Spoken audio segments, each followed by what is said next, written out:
네. 인공지능 시대의 창의성 뇌 교육. 인공지능과 로봇 시대를 위한 양육과 교육. 프롤로그 2. 직업의 멸종과 공부 리스크 바벨 전략. 리딩으로 리드하면 집안이 망한다. 왜 리딩으로 리드하면 집안이 망할까? 그 이유는 인공지능의 특성을 보면 나온다. 미래에는 지금처럼 공부를 잘하는 능력으로는 취직을 못하게 된다. 인공지능과 로봇이 더욱 정교해져서 인간의 지적인 능력을 대신해 가기 때문이다. 인간들은 점점 직업을 잃어가면서 생존해야 하므로 당장 필요한 공부를 발견하는 적시학습 큐레이션의 능력과 돌발성 문제를 바로바로 해결하는 창의력이 생업에서 급속히 중요해진다. 미래학자들은 2030년부터 본격적으로 지적인 노동이 가능한 인공지능과 로봇이 일반 직장에 설치되거나 구매된다고 예측하고 있다. 이미 신문 기사를 대신 써주고 주식 투자를 대신해주는 컴퓨터도 있다. 알파고는 바둑을 넘어 거의 모든 분야의 고수가 되어갈 것이다. 첨단화와 자동화는 자본가의 힘을 키워주며 노동자들이 쉽게 구하거나 바꿀 부품으로 만들고 있다. 요즘 AI의 발전을 보면 사람보다 뛰어난 학습 능력과 신체 조작 능력과 대인관계의 감성과 창의성까지 갖춘 로봇의 등장은 필연적이다. 그런데 하워드 가드너가 말한 9가지 지능 중 논리 수학 지능과 언어 지능은 인공지능이 가장 쉽게 먼저 정복할 대뇌의 기능이다. 따라서 앞으로 엘리트를 판단하는 기준은 언어화와 수치화가 힘든 부분에서 감정을 가진 사람이다. 따라서 앞으로 엘리트를 판단하는 기준은 언어화와 수치화가 힘든 부분에서 강점을 가진 사람이다. 앞으로는 입시와 입사시험에서 감정을 처리하는 중뇌와 경험의 암묵지가 쌓인 손해와 창의적 영감의 바탕인 무의식을 두뇌 검사로 평가하기까지 하는 변화가 올 것이다.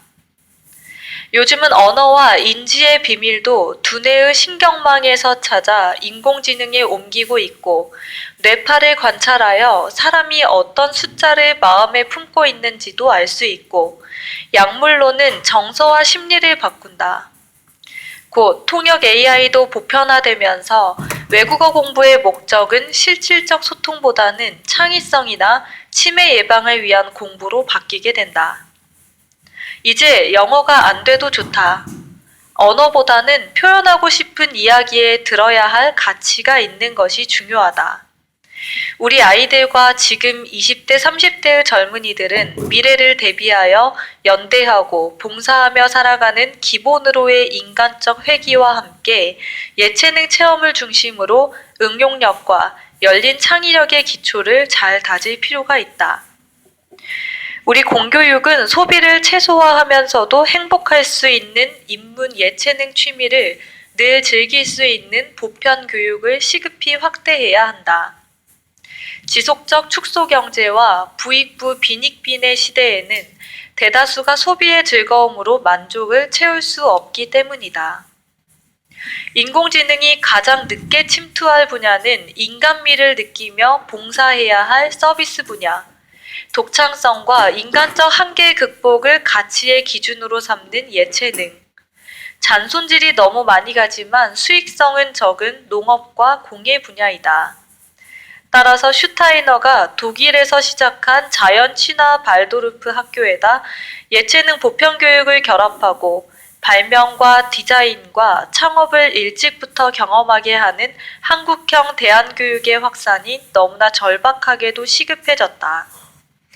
이런 대안교육이 최소한 중학교까지는 자유학기제를 통해서 이루어지다가 두뇌가 저절로 전공 선호도가 생기는 중3 무렵에 특정 분야에서 재능을 보이는 학생을 위해서는 프리미엄 수월성 교육을 전폭적으로 보장해 주어야 한국의 창의성 DNA와 직감 호르몬이 살아날 것이다.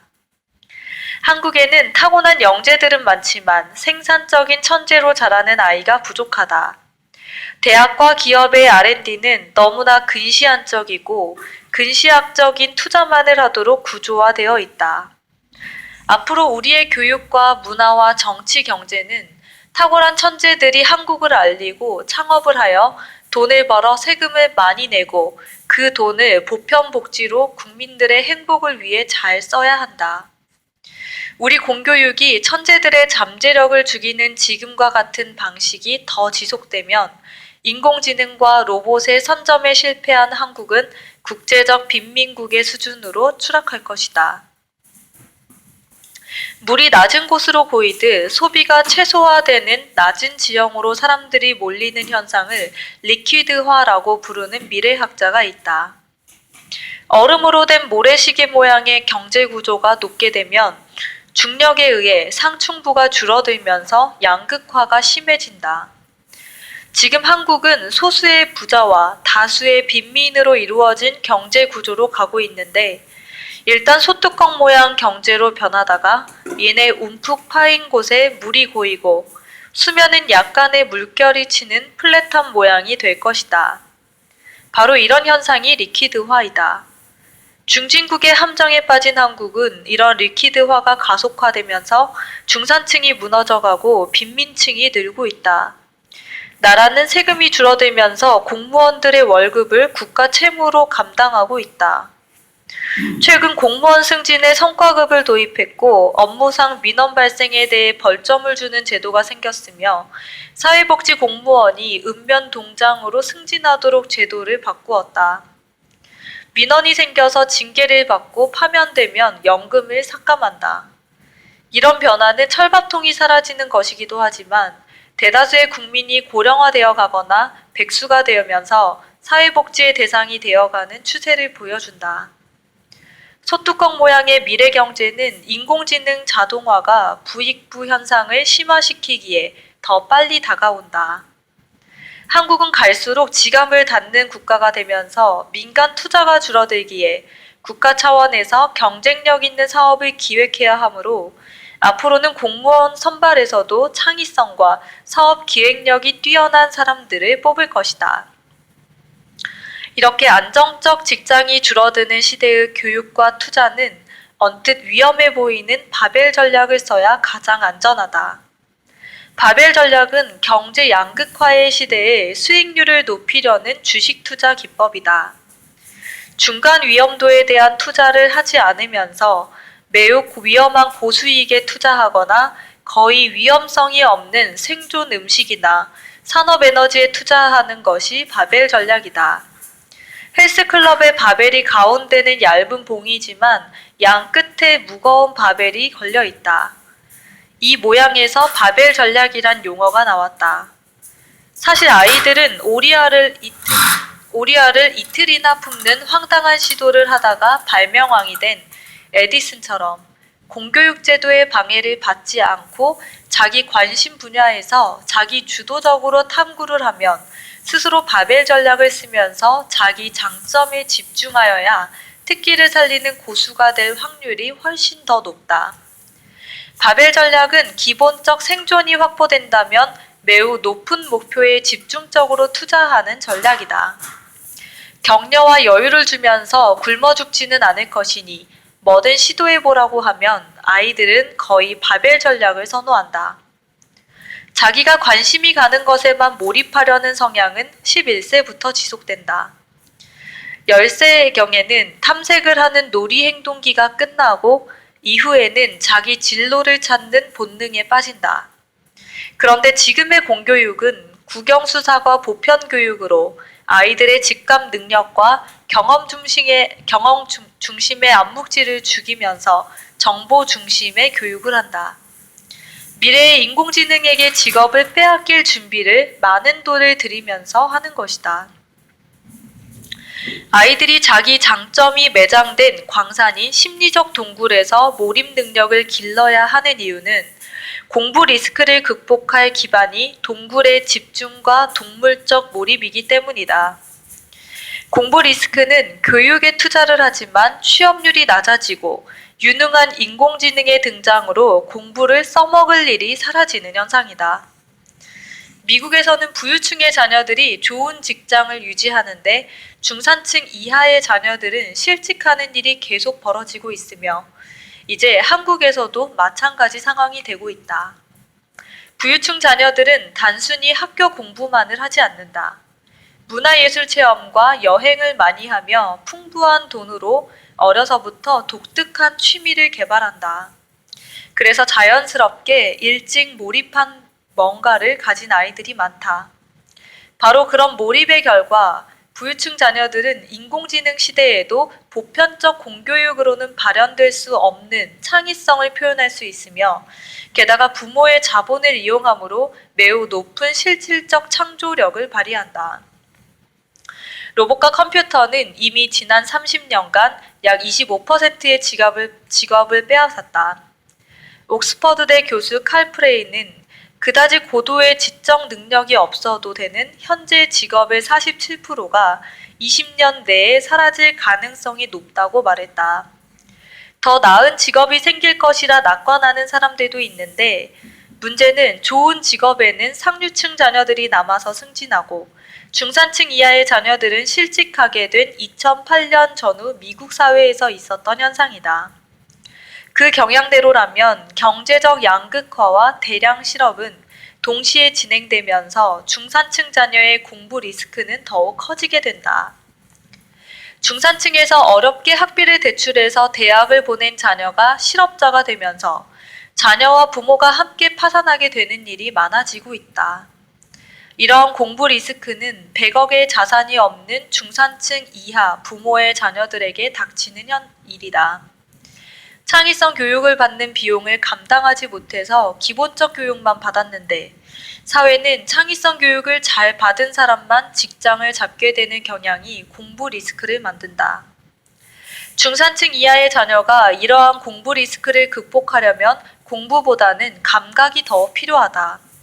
자기만의 특기를 살리거나 자기만의 생각을 키우는 동굴의 동물적 몰입은 보통 인간에게는 없는 능력, 온몸 감각을 깨우는 깊이 있는 체험으로서 단련되는 비인지적 능력을 준다.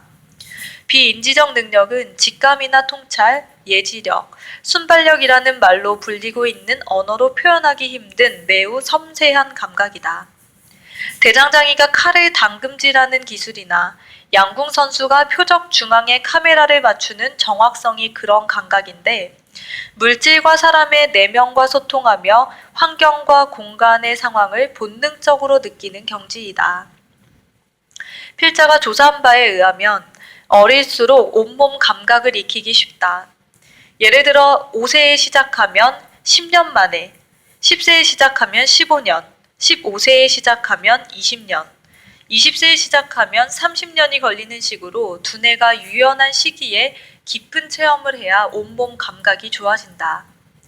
사람마다 시기가 조금 다르지만 기타를 배우더라도 10대에 집중해서 배우면 음과 코드가 자동으로 인식이 되어서 노래를 들으면 손이 저절로 정확한 코드를 잡는다. 그러나 20세 이후에 기타를 배우면 어디를 짚어야 하는지 외워야 기타 반주가 가능하다. 15세에 주식 투자를 배워 수백억 자산가가 되어 장학금을 주는 한국 대학생이 언론에 나온 적이 있다. 그리고 15세에 배를 탄 어부가 최고의 선장이 된 경우도 있고 7세에 장사를 시작한 어느 CEO도 있다. 에디슨은 일찍 학교를 그만두고 10대에 신문을 발행하여 열차에서 신문을 팔았다. 12세에 해군이 된 넬슨 제독은 영국을 구했다. 당시 트라팔가 해전에서 나폴레옹이 이겼다면 세계 공용어가 프랑스어가 되었다는 평가가 있다. 12세부터 자신을 해전의 고수로 만든 넬슨 제독이 없었다면 영국이 사라졌을 것이다. 일본의 검신 무사시는 10대 중반에 본격적으로 검수를 배웠다. 그리고 30년의 단련이 필요했다. 그는 1만 시간의 법칙을 뛰어넘어 1만 일의 연습을 해야 비로소 승리를 기대할 수 있는 단련이라고 말했다. 무사시처럼 15세에 뭔가 시작하면 45세가 되어서야 고수가 된다. 그러나 5세에 뭔가 시작하면 20년 후인 25세경에 고수가 될 수 있다. 독일의 마이스터 제도에서는 15세부터 65세까지 50년을 배우며 일한다. 그들도 진정한 명장급 기술자는 15세부터 30년이 지난 45세에서 50세형의 고수가 된다. 명장들은 품질이 좋은 제품을 더 빨리 만들도록 공정혁신을 저절로 하게 된다. 미래에는 과거에 교실에서 공부에 대한 노력만 했음을 후회하는 사람들이 대다수가 된다. 오히려 학교가 원망스러워질 공부 리스크에 빠지게 되는 이유는 공부의 세계에서도 10년 1만 시간의 수련으로는 도저히 상대가 안 되는 1만 일의 노력을 하며 공부한 타고난 고수들이 있기 때문이다. 그리고 그 고수들보다 더 뛰어난 인공지능이 지식노동의 중심부에서 급속히 세력을 키우고 있기 때문이다. 인류의 지능을 발달시킨 4대 경험이 사냥과 요리와 채집과 번식 경쟁이다. 인공지능의 시대에는 오래전 인류의 지능이 형성되던 시대로 거슬러 올라가서 그 활동들 중 우리 아이에게 빠진 것이 뭔지를 점검해 보아야 한다. 모든 생명체의 지능 형성은 수정란 이후 발생학에서 보이는 발생 반복을 한다. 즉, 어린아이가 원시적 경험이 부족하면 지능이 충분히 발달하지 못하는 것이다. 어려서 보행기를 태우면 기어다니는 경험이 부족해지는데 아이가 엎드려서 활동하는 시간이 짧을수록 운동신경이 덜 발달한다. 운동신경은 지능의 바로미터이다. 이런 연구 결과를 보더라도 아이가 동물의 단계와 인류 초기의 단계를 충분히 밟지 않고 큰다면 지능과 인격에 문제가 생긴다고 유추할 수 있다. 누가 자기 친자식을 두고 필자의 말이 맞는지 인간을 두고 실험을 할 것인가? 지능 발달의 진화생물학적 역사와 원숭이의 두뇌 발달 실험과 결정적 시기를 놓친 두뇌가 어떻게 되는지에 관한 늑대 소년의 사례 등등에서 얻은 필자의 통찰을 당장 실천하면서 인공지능 시대를 준비하기 바랄 뿐이다.